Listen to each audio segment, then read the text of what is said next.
அபிஷேக தோட்ட ஊழியத்தின் 20வது ஆண்டு விழா. காலம் ஆகஸ்ட் 18, 19, 20. திங்கள், செவ்வாய், புதன் ஆகிய 3 நாட்களிலும் தினமும் மாலை 7 மணி முதல் இரவு 9 மணி வரை நடைபெறும் இடம் எண் 4, TR மணித்தெரு, வஉசி நகர், பம்மல், சென்னை 75. முதல் நாள் கூட்டம் 18ஆம் தேதி. ஆரம்ப ஜெபம் திருமதி டோரா முத்துப்பாண்டி ஐசக். துதி ஆராதனை எஸ் சந்தோஷ் பெல்ஜியா மற்றும் S Joshua Jency. Master S Stein Samuel மற்றும் பலர். சிறப்பு அழைப்பாளர் பி தினகரன் அவர்கள், லதா ஸ்டோர், பள்ளிக்கரணை. வேத பாடம் திருமதி ஜே ரூபி. தெய்வ செய்தியின் தலைப்பு இப்படியுமா அப்படியுமா. தெய்வ செய்தியாளர் சகோதரர் பி சாமுவேல் ராஜ். அபிஷேக தோட்ட ஊழியம். முடிவு ஜெபம் சகோதரன் தா இஸ்ரவே. உணவு மற்றும் உபசரிப்பு திருமதி டோரா முத்துப்பாண்டி குடும்பத்தினர். அன்பிற்குரிய கர்த்தருடைய பிள்ளைகளே, இந்த 3 நாட்கள் நடைபெறும் கூட்டத்தில் நீங்கள் தவறாமல் கலந்து கொள்வதோடு, குறிப்பாக குரோம்பேட், பொழிச்சலூர், அனகாபுத்தூர் அதன் சுற்று வட்டார பகுதியில் உள்ள மக்களும் இந்த கூடுகையில் கலந்து கொண்டு இறையாசி பெற்று செல்ல உங்களை அன்புடன் அழைக்கின்றோம். மேலும் விவரங்களுக்கு தொடர்பு கொள்ள சகோதரர் பி சாமுவேல் ராஜ் அவர்கள். அபிஷேக தோட்டம் ஊழியம். செல்போன் 9840899990.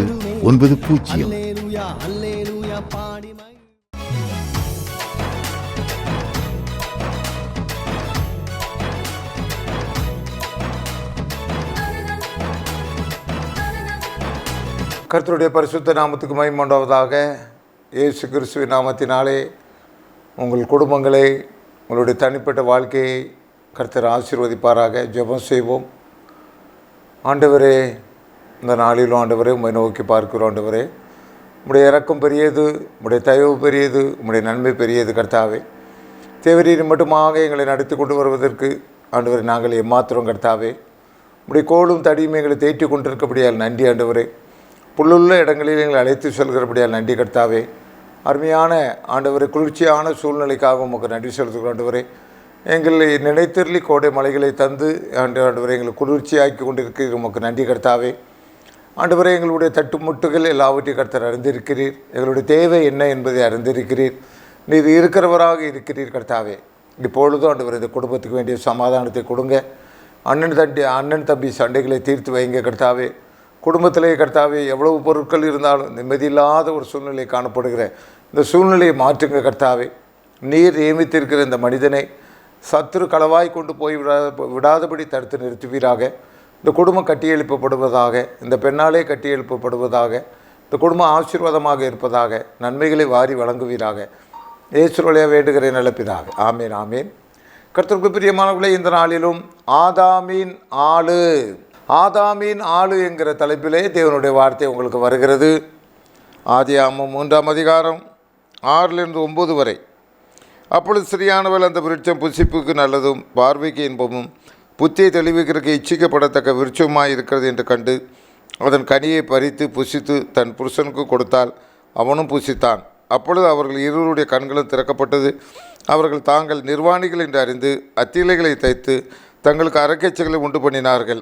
பகலில் குளிர்ச்சியான வேளையிலே தோட்டத்தில் உலாவுகிற தேவனாய கர்த்தருடைய சத்தத்தை அவர்கள் கேட்டார்கள். அப்பொழுது ஆதாமும் அவன் மனைவியும் தேவனாய கர்த்தருடைய சன்னதிக்கு விலகி தோட்டத்தின் விருட்சங்களுக்குள்ளே ஒளிந்து கொண்டார்கள். அப்பொழுது தேவனாய கர்த்தர் ஆதாமை கூப்பிட்டு, நீ எங்கே இருக்கிறாய் என்றார். நீ எங்கே இருக்கிறாய்? அருமையான தம்பி, நீ எங்கே இருக்கிறார்? ஆதாமின் ஆளு. இன்றைக்கு நம்முடைய மூதாதைய பூட்டனார் பூட்டி செய்த காரியங்களை நாம் பார்க்க இருக்கிறோம். ஆதாமின் ஆளு. ஆதாம் தனிமையாக இருந்தான். நல்லதாக இது சரியாகப்பட்டு வராது என்று ஏவாள் என்கிற அருமையான அழகு பதுமையை கூட்டி கொண்டு வந்து நிறுத்தினார். இந்த அழகு பதுமையை கூட்டி கொண்டு நிறுத்தினதிலிருந்து ஆதாம் குஷியாகி போய்விட்டான். அவனுக்கு எப்பொழுது பார்த்தாலும் ஒரே சந்தோஷம். அதுக்கு முந்தைய அவன் தூங்கிக்கிட்டே இருக்கிறான். ஆதாமை பார்த்ததுலேருந்து அவருக்கு கொண்டாட்டம் தாங்க முடியல. ஏவாளை பார்த்ததுலேருந்து அவருக்கு கொண்டாட்டம் தாங்க முடியல. ஆகவே இப்பொழுது ஆதாமனுடைய கதை நகர்ந்து கொண்டு இருக்கிறது. முழுக்க ஏவாளுக்கு இவர் அடிமையாகி விட்டார் என்றே சொல்லலாம். ஆனால் படைத்த தேவன் ஒரு கட்டுப்பாடை கொடுத்திருந்தால், தோட்டத்தின் நடுவில் இருக்கிற நன்மை தீமை கனியை மாத்திரம் புசிக்காதப்பா தம்பி ஆதாம், நீ ரொம்ப போன மாதிரி தெரியுது, உனக்கு நான் சொல்கிறேன், நீ அந்த ஏவாள் பேச்சை கேட்டு எதை செஞ்சிடாதப்பான்னு மறைமுகமாக எவ்வளோ சொல்லி வச்சிருப்பார். ஆனாலும் பாருங்கள், ஒரு நாள் வந்தது, தேவாள் அம்மையார் அந்த கனியை புசித்தார்கள். அதனுடைய காரியங்கள் இன்று வரைக்கும் நாம் அனுபவித்து கொண்டு இருக்கிறோம். இன்றைக்கு படுகிற மனிதன் படுகிற வேதனைகள், மனிதனுக்கு இன்றைக்கு கஷ்டத்தோடு இந்த ஆதியாகமம் 3ஆம் அதிகாரத்தில் பிற்பாடு சொல்லப்பட்டிருக்கிறது. அருமையானவர்களே, என்ன சொல்லப்பட்டிருக்கிறது? அந்த காரியங்களை நான் உங்களுக்கு வாசித்தே விடுகிறேன். என்ன சொல்லப்பட்டிருக்கிறது? பின்பு அவர் ஆதாமை நோக்கி, நீ உன் மனைவியின் வார்த்தைக்கு செவி கொடுத்து புசிக்க வேண்டாம் என்று நான் உனக்கு விளக்கிற விருட்சத்தின் கனியை புசித்தபடினாலே பூமி உன் நிமித்தம் சபிக்கப்பட்டிருக்கும். நீ உயிரோடு இருக்கிற நாளெல்லாம் வருத்தத்தோடு அதன் பலனை புசிப்பாய். அது உனக்கு முள்ளும் குறுக்கும் புழைப்பிக்கும் வெளியின் பறவைகளையும் புசிப்பாய். ஆக கர்த்தருக்குள் பிரியமானவர்களே, என்னுமாக கர்த்தருக்குள் பிரியமானவர்களே, 16ஆம் வசனத்திலே அவர் ஸ்திரியை நோக்கி, நீ கற்பவதியாக இருக்கும்போது உன் வேதனை மிகவும் பெருக பண்ணுவேன். வேதனையோடு பிள்ளை பெறுவாய். உன் ஆசை உன் புருஷனை பற்றி இருக்கும். அவன் உன்னை ஆண்டு கொள்ளுவான் என்றார். ஆதாமின் ஆள் பண்ண வேலையை பார்த்தீங்களா? என்ன வேலை பண்ணிட்டாங்க? புசிக்கக்கூடாதுன்னு வச்ச கனியை புசிச்சுட்டாங்க. அதனால் என்னாச்சு? இன்றைக்கு வரைக்கும் மனுஷனுக்கு புசிப்புக்கு தடுமாற்றம் தான். என்னதான் இருந்தாலும் அந்த வயிற்றுப்பாடுக்காக மனுஷன் கடைசி வரைக்கும் ஓட வேண்டி இருக்குது. ஆகவே கர்த்தருக்கு பிரியமானவர்களே, ஏவாளே மோசம் போனியே, நீ 5 நிமிடம் யோசித்திருந்தா மனிதனுக்கு இந்த நிலைமையா? புசிக்க கூடாததை புசித்தபடியால் புசிப்புக்கு இன்னும் கடுமையா? ஏவாளே மோசம் போனியே, நீ 5 நிமிடம் யோசித்திருந்த மனிதனுக்கு இந்த நிலைமையா? புசிக்க கூடாததை புசித்தபடியால் புசிப்புக்கு இன்னும் கடுமையா? ஏவாளே 1000 இருந்தும் உனக்கே நாசை பழத்தில் வீணாய் வந்தது. 10,000 பேரில் சிறந்தவர் வார்த்தை உனக்கேன் பலசாய் போனது. 1000 இருந்தும் உனக்கே நாசை பழத்தில் வீணாய் வந்தது. 10,000 பேரில் சிறந்தவர் வார்த்தை உனக்கேன் பலசாய் போனது. ஏவாளே மோசம் போனியே, நீ 5 நிமிடம் யோசித்திருந்தா மனிதனுக்கு இந்த நிலைமையா? புசிக்க கூடாது புசித்தபடியால் புசிப்புக்கு இன்னும் கடுமையா? ஏவாளே தேவர்களை போல இருக்கணும் என்றால் உன்னை ஏன் அவர் படைக்கணும்? சுடர்களை போல ஒளிவிடு நீயோ குப்பையில் ஆழ்ந்து போனாயே. தேவர்களை போல இருக்கணும் என்றால் உன்னை ஏன் அவர் படைக்கணும்? சுடர்களை போல ஒளிவிடு நீயோ குப்பையில் ஆழ்ந்து போனாயே. ஏவாளே மோசம் போனியே,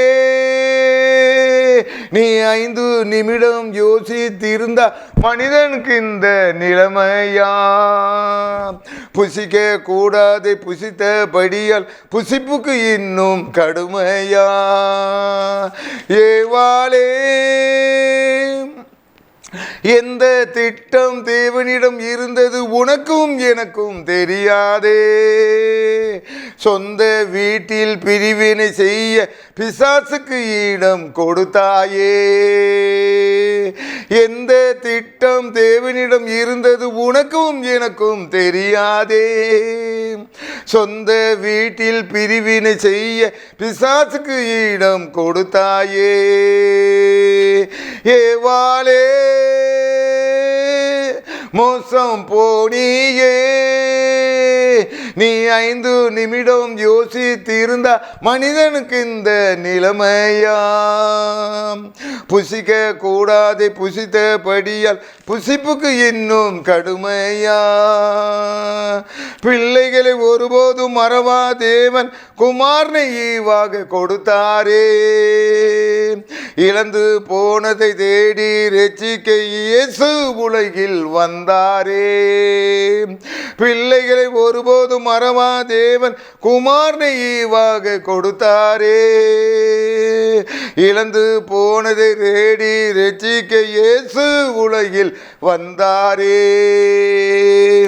ஏவாளே மோசம் போனியே, நீ 5 நிமிடம் யோசித்திருந்தா மனிதனுக்கு இந்த நிலைமையா? புசிக்க கூடாது புசித்தபடியால் புசிப்புக்கு இன்னும் கடுமையா? ஏவாளே. பாட்டி பூட்டி முன்னோர் அந்த ஏவாளம்மா இப்போ அந்த பாட்டை கேட்டுட்ருப்பாங்க. உண்மையிலே வருத்தப்படுவாங்கன்னு நினைக்கிறேன். அந்த ஏவாளம்மா மாத்திரம் அன்னைக்கு இந்த காரியத்தை செய்திருக்காட்டு மனிதனுக்கு எந்த நிலைமையோ நம்ம எப்படி இருந்திருப்போமோ தெரியாது.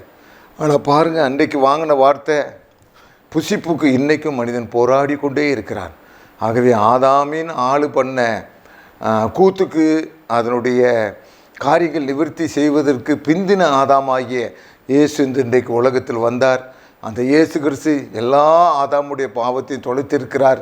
ஆனாலும் கர்த்தருக்கு பிரியமானவர்களே, இந்த செய்தியினுடைய காரியத்தினுடைய அதனுடைய எண்ணங்கள், இந்த செய்தியினுடைய நோக்கங்கள் என்னவாக இருக்கிறது என்றால், ஒருவேளை ஏவாள் அந்த கனியை புசித்து ஆதாம் ஆளு இந்த கனியை புசித்து இருக்காவிட்டால் என்ன நிலைமையில் நாம் இருந்திருப்போமோ, இப்படிப்பட்ட கஷ்டங்கள் அனுபவியாமல் இருந்திருக்கலாமே என்ற ஆதங்கத்திலே இந்த வார்த்தை வருகிறது. ஆனாலும் பிந்தின ஆதாம் உயிர்ப்பித்தார், சரி பண்ணினார். அந்த ஆதாம், பிந்தின ஆதாம் இயேசு கிறிஸ்து, அவர் உங்களையும் வாழ்விப்பாராக, உங்கள் குடும்பங்களை வாழ்விப்பாராக. ஆண்டவரே, இந்த நாளில் ஆண்டவரே, ஆதாமின் ஆளு ஏவாள் பண்ணின கூத்தினாலே நாங்கள் கஷ்டப்படுகிறோம் கர்த்தாவே. ஆனாலும் இதை நிவர்த்தி பண்ணுவதற்கு நீர் இறங்கி வந்தீர். உம்முடைய நாமம் வாழ்க ஆண்டவரே. ஒவ்வொரு வீடுகளிலும் கர்த்தாவே ஆதாமின் ஆட்கள், ஒவ்வொரு மனிதனுக்கும் நியமிக்கப்பட்ட ஆட்கள் இருக்கிறார்கள். அவர்கள் குடும்பத்தை பிரித்து விடாதபடி, குடும்பத்தை நாசம் பண்ணி விடாதபடி பொறுத்து ஆண்டவரே குடும்பத்தை கட்டி எழுப்ப ஆண்டவரே நான் வேண்டுதல் பண்ணுகிறேன் கர்த்தாவே. எந்த வீட்டையும் கட்டி எழுப்ப பெண்களால் முடியும் கர்த்தாவே. ஆகவே குணசாலியான ஸ்திரீகளை இந்தியாவிலே அதிகமாக படைப்பீராக. குணசாலியான பிள்ளைகளை உருவாக்கி கொடுப்பீராக. ஒவ்வொரு மனிதனும் கட்டப்படுவானாக. ஏவாள் மாதிரி யாராயிலும் ஆண்டவரே கர்த்தாவே உமக்கு விரோதமான காரியங்களில் ஈடுபட்டு குடும்பத்தை பிரித்து விடாதபடி குடும்பங்கள் ஒன்று சேர, குடும்பங்கள் நிலைத்து நிற்க, குடும்பங்கள் ஆண்டவரே உமக்கு உள்ளாக கட்டப்பட மன்றாடுகிறேன்.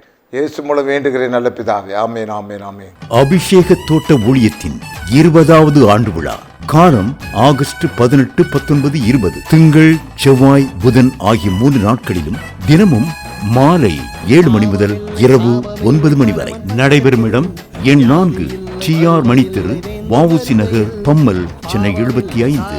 முதல் நாள் கூட்டம் 18ஆம் தேதி. ஆரம்ப ஜெபம் திருமதி டோரா முத்துப்பாண்டி ஐசக். துதி ஆராதனை எஸ் சந்தோஷ் பெல்ஜியா மற்றும் S Joshua Jency. Master S Stein Samuel மற்றும் பலர். சிறப்பு அழைப்பாளர் பி தினகரன் அவர்கள், லதா ஸ்டோர், பள்ளிக்கரணை. வேத பாடம் திருமதி ஜே ரூபி. தெய்வ செய்தியின் தலைப்பு இப்படியுமா அப்படியுமா. தெய்வ செய்தியாளர் சகோதரர் பி சாமுவேல் ராஜ். அபிஷேக தோட்ட ஊழியம். முடிவு ஜெபம் சகோதரன் தா இஸ்ரவே. உணவு மற்றும் உபசரிப்பு திருமதி டோரா முத்துப்பாண்டி குடும்பத்தினர். அன்பிற்குரிய கர்த்தருடைய பிள்ளைகளே, இந்த 3 நாட்கள் நடைபெறும் கூட்டத்தில் நீங்கள் தவறாமல் கலந்து கொள்வதோடு, குறிப்பாக குரோம்பேட், பொழிச்சலூர், அனகாபுத்தூர் அதன் சுற்று வட்டார பகுதியில் உள்ள மக்களும் இந்த கூடுகையில் கலந்து கொண்டு இறையாசி பெற்று செல்ல உங்களை அன்புடன் அழைக்கின்றோம். மேலும் விவரங்களுக்கு தொடர்பு கொள்ள சகோதரர் பி சாமுவேல் ராஜ் அவர்கள். அபிஷேக தோட்டம் ஊழியம். செல்போன் 9841089990.